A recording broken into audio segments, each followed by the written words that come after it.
Salah satu praktik demokrasi yang sering dijalani oleh masyarakat Indonesia adalah pemilihan kepala desa. Seorang kepala desa yang terpilih kemudian dibutuhkan oleh partai politik dalam kontestasi demokrasi selanjutnya, seperti Pileg, Pilpres, dan Pilkada. Lalu bagaimanakah kepala desa menyikapi kecenderungan ini?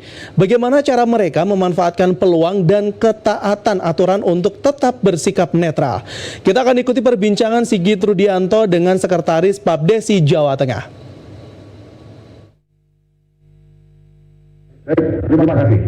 Saudara, pemilu di Indonesia menganut asas langsung, umum, bebas, rahasia, jujur, dan adil. Setiap pemilih memiliki satu suara yang kemudian secara berjenjang akan diakumulasikan untuk memenangkan seseorang yang memperoleh suara terbanyak. Dalam proses seseorang atau paslon dalam Pilkada serentak 2024 ini mendapatkan akumulasi suara terbanyak, ternyata ada profesi-profesi seksi di antara level pemilihan dan level pemilih yang paling dasar. Salah satunya adalah kepala desa, pemimpin di sebuah desa yang dipilih secara demokratis melalui suara terbanyak. Rata-rata sang pemilih kepala desa akan memberikan suara seperti apa yang disukai oleh sang kepala desa tersebut. Hari ini bersama saya hadir Sekretaris Papdesi DPD Jawa Tengah yang juga seorang kepala desa. Terima kasih Pak Eri sudah bergabung bersama kami di sini. Pak, kalau saya secara langsung menyebutkan bahwa profesi kepala desa adalah sesuatu yang mendadak seksi pada saat pemilu ataupun pemilu kada. Terasa nggak? Jujur aja. Sebetulnya media yang ngomong seperti itu, kami seksi. Tapi kalau kemudian dia ada seksi, politisi nggak bilang gitu. Ya betul ya. Karena posisi kita seperti yang Anda tadi sampaikan, seksi itu karena kades dipilih secara demokrasi oleh pemilih yang ada di desa, yang loyal kepada desa. Pada saat selanjutnya ada pemilu kada, apa yang bisa dimanfaatkan dari seorang kepala desa atau dikepanjang tangankan kepada seorang kepala desa? Penting konteksnya. Kades itu adalah pemenang di setiap desanya. Pemenang ini dari jumlah suara yang dia hasilkan. Dan suara itu beririsan dengan pilkada, pileg, dan yang lainnya. Jadi kalau kemudian beranggapan kades seksi bahwa bisa menggait kades berarti bisa menggait konstituen, maka itu hitungannya harusnya pada saat kadesnya ke sana menang sudah. Saat Bawaslu ketat, saat PKPU mengatur, saat Undang-Undang Desa juga membatasi. Kapasitas seorang kepala desa untuk menjadi pengumpul biting, menjadi vote getter, ini berbahaya nggak? Sangat. Karena aturan itu melarang. Kades berpolitik, kades berkampanye. Maka saya mengajak semua untuk tidak berpolitik praktis untuk seluruh kepala desa. Tidak berpolitik praktis, tapi berpolitik cantik. Berpolitik cantik atau tidak, sebetulnya gini Mas. Bahwa setiap individu kades, individu ini mereka semua punya hak pilih. Yang kemudian pada saat seseorang punya hak pilih, maka dia ingin pemenangnya adalah pilihannya. Iya kan? Nah, si kades ini sebagai individu yang punya hak pilih, kadang nggak bisa ngerem euforia atau kecintaan dia kepada salah satu calon. Dan itu dilihat oleh konstituen. Konstituen yang ada di desa yang mendukung dia itu bisa ikut terbawa secara otomatis tanpa kampanye. Itu bisa seperti itu Mas. Saat realita ini terjadi, apa benefit bagi seorang kades? Finansial, kapasitas politik, ADD ditambah, dan aspirasi mengarah, apa kira-kira? Dalam setiap pemilihan ada harapan di dalamnya. Pasti ada harapan. Bagaimana kemudian memilih bupati, gubernur, presiden, pasti ada harapan. Karena mereka juga jualan harapan. Harapan kades apa? Perbaikan untuk desanya. Dari kesejahteraan warga, dari pembangunan untuk desa, itu harapannya. Dan janji-janji politik yang disampaikan itu sebetulnya dicermati oleh teman-teman Kades. Jadi debat itu nanti akan diberikan oleh Kades. Ya. Mana yang meyakinkan, mana yang akan beririsan dan bermanfaat. Betul. Dan saya senang sekarang Kades banyak yang mulai untuk kemudian memilih calon yang bagus. Bagus untuk siapa? Untuk desa. Karena 80% lebih kayaknya ya. Kenapa Kades seksi itu? Pemilih itu ada di desa. Abdesi, dan segala macam bentuknya. Ini semacam power pressure, asosiasi yang kemudian menyuarakan kepentingan. Kepentingan kami adalah desa. Walaupun parpolnya beragam, Iya. walaupun kawannya lebih dari satu. Iya. Kepentingan kami adalah desa. Kami adalah organisasi profesi yang kemudian harus mementingkan kepentingan desa. Secara regulasi, secara umum, mana regulasi yang kemudian kita harus ubah, kita harus dorong agar kemudian desa lebih baik sesuai dengan amanah undang-undang. Ada demo itu, ya, demo besar-besaran itu tidak dalam rangka politik juga, tidak melulu urusan politik juga. Tapi kita mencoba memanfaatkan politik mungkin iya. Momennya. Iya. Tapi kami adalah kepentingan untuk desa, bagaimana desa lebih baik ke depan. Itu power pressure dong. Power pressure juga. Karena diakui atau tidak, negara kita yang punya power, ya yang banyak masalah. Karena metode pemilihannya juga seperti itu. Sebagai sebuah organisasi, sebagai sebuah lembaga, di dalam Abdesi sendiri itu demokratis. Ya, demokrasi, sangat demokrasi. Tidak kemudian berwarna pada satu parpol. Tidak. Kami tidak terafiliasi oleh salah satu parpol. Kami organisasi profesi yang kami tahu aturan bagaimana Kades. Dalam hal menyampaikan aspirasi mungkin iya.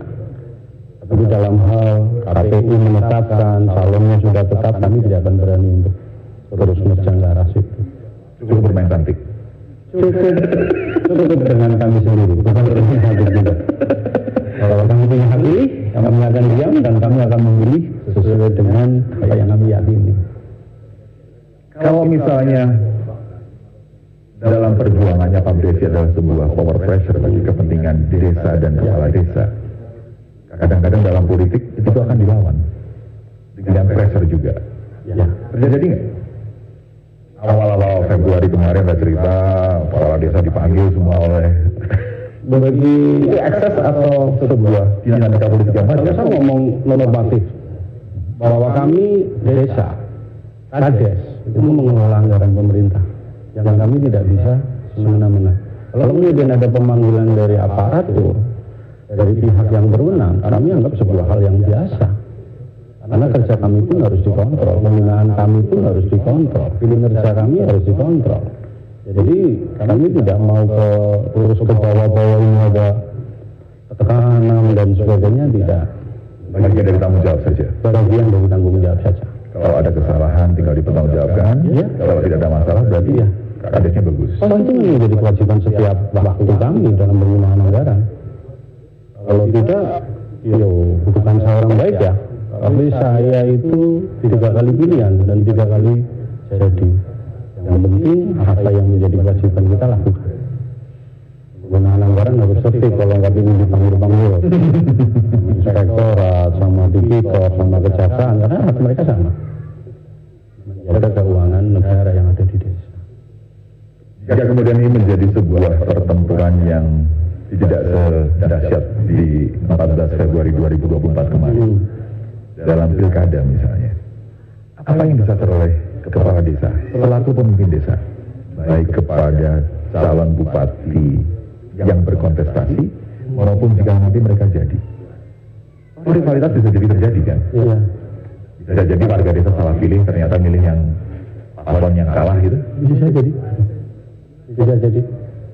Karena kami juga manusia biasa. Yang kemudian kami ingin sejahtera misalnya. Kita kan ngintip tuh visi misi mereka. Apa sih? Sekarang kami hanya dengan gaji 3 juta loh. Saya gaji 3 juta dengan biaya sosial yang tidak terbatas. Ya misal calon bupatinya. Karena bupati ini berpengaruh besar kepada desa. bagaimana nilai ADD sehingga berpengaruh kepada kesejahteraan kades dan perangkat desa, itu juga kita intip. Terus sudah adanya dana desa, mau nggak mengelurkan tangan untuk desa? Dalam bentuk apa sih misalnya? Bantuan pembangunan untuk desa. Terus ada sentral pembangunan, tujuan dari pemerintah daerah terhadap desa. Penyeragaman mungkin, terus desa basisnya apa mungkin? Kita lihat juga.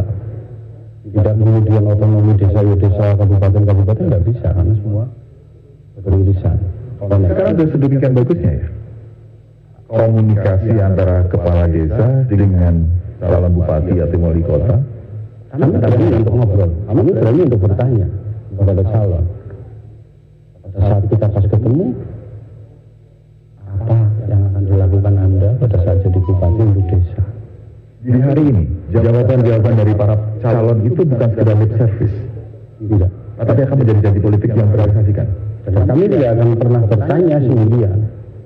Kami akan bertanya di depan teman-teman, di depan orang. Yang kemudian itu menjadi janji yang didengarkan oleh orang lain juga.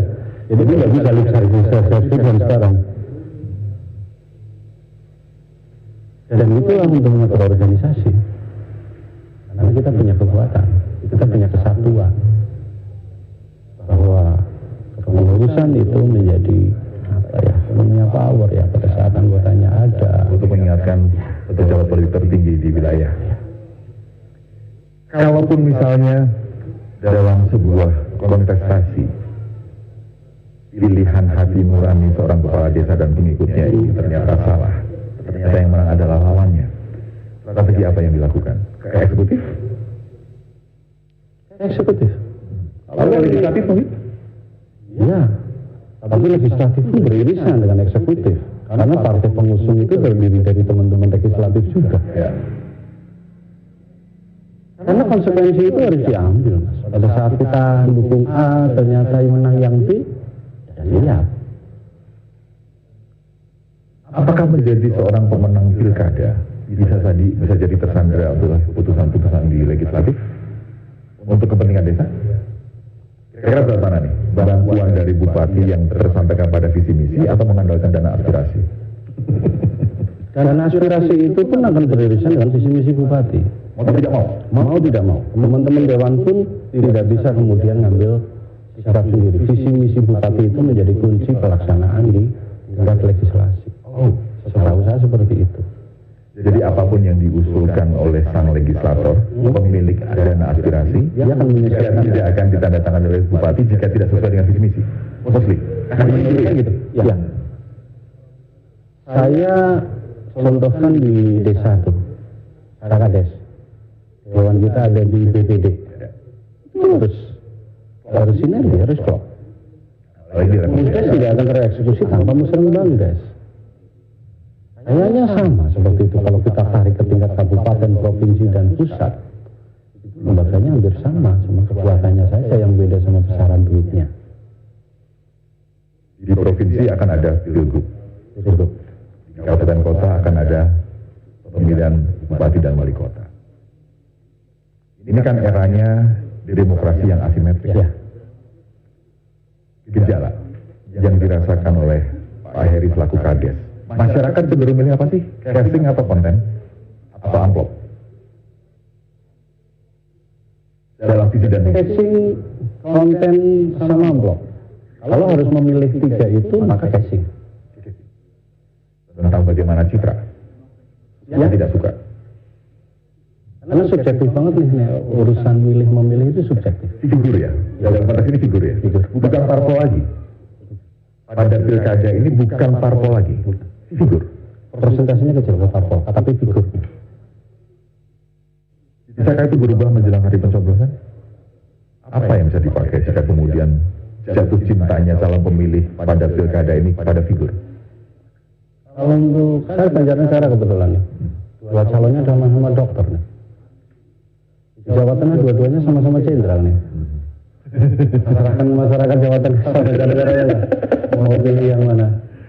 Mau pilih yang mana? Karena casingnya mestinya masyarakat udah melihat figur dari Pak Lutfi, figur Pak Andika, mereka sudah warawiri di media, mestinya masyarakat tahu persis. Ganjar ada Amalia, ya itu siapa, yang satu bugar, dua-duanya dokter. Masyarakat lebih mengenal mana, masyarakat lebih mengenal yang mana, sama kalian aja. Akan ada beda-beda tipis? Akan ada kemungkinan beda-beda tipis? 50% per satu saja nggak menang. Mau tipis mau tebal nggak ada pernah. Perlu ini ya. Karena hati-hati. Ya, perlu ini ya. Dan Kades tidak bisa bermain banyak pada saat kondisi konsultasinya melibatkan dua paslon dengan karisma yang cenderung mirip. Walaupun casting itu penting. Dan misalnya kami mencoba netral. Mencoba, karena kami nggak bisa netral full. Karena hak pilih kami melekat. Walaupun kita ngomong netral saya sendiri. Yang namanya orang punya hak pilih, maka dia nggak bisa netral dong. Agak mengerikan saya. Tapi ini sebuah pernyataan yang sangat berani. Terima kasih Pak Kades berbagi ya. Lainnya kita akan bicara lebih panjang lagi tentang apa yang terjadi dalam fenomena di masyarakat. Yang paling banyak cerminannya paling dekat adalah kepala desanya. Kepala desa. Demikian dialog surat kali ini, kembali ke studio.